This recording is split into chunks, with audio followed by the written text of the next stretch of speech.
வணக்கங்க.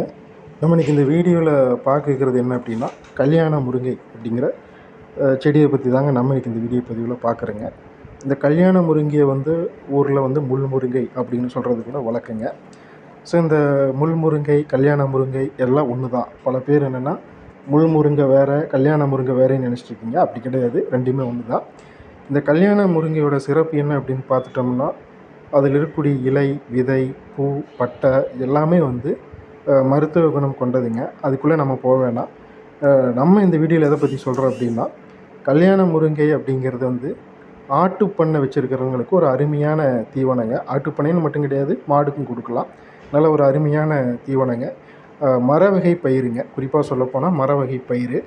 இதில் பார்த்துட்டோம் அப்படின்னா உங்களுக்கு புரதச்சத்து, ப்ரோட்டீன் கண்டென்ட் அதிகமாக இருக்கும்.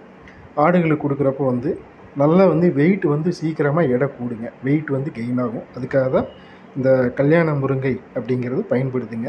பொதுவாக வெத்தலை, மிளகு சாகுபடி செய்கிறப்ப அந்த கொடி ஏற்றி விட்றதுக்கு இதை பயன்படுத்துவோம்.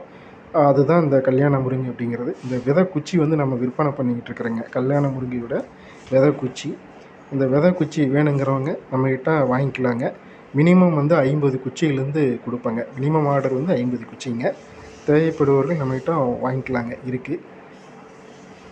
கல்யாண முருங்கை விதை குச்சி விற்பனை பண்ணுறேங்க. நன்றி, வணக்கம்.